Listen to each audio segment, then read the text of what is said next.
Mamalengke na nga lang muna tayo. Presyo ng iba't ibang klase ng saging sa Blumentritt Market. Wala raw hong pagalaw. Detalye mula kay... kanino to? Kay RH9. Tina Nolasco. Tina, good morning. Good morning, Joel. Nananatiling matatag ang presyo ng iba't ibang uri ng saging at iba't ibang prutas dito sa Blumentritt Market. Ayon sa mga vendor na ating nakapanayam, galing dyan sa ng mga saging na kanilang ibinibenta at sa kabila na tumaas na ang presyo ng crudo, hindi pa rin nila binabago ang presyo nito sa ngayon. Dahil dyan, ang presyo ng kada kilo ng latunda nasa 60 pesos kada kilo.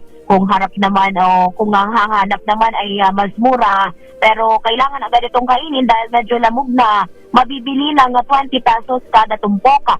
Ang presyo naman ng hinog at hilaw na lakatan nasa 85 pesos kada kilo. Ang sama, 55 pesos kada kilo. Samantala, ang iba namang prutas na inaangkat ng mga vendor dito sa Blumentritt galing Divisoria, gaya ng papaya, mabibili yan ng 60 pesos per kilo. Habang ang mga naka-slice ay mabibili ng 15 pesos hanggang 40 pesos kada piraso. Ang ponkan, apple, peras ay mabibili ng 3,100. Ang orange, 3,450 pesos. Ang grapes, 250 pesos kada kilo.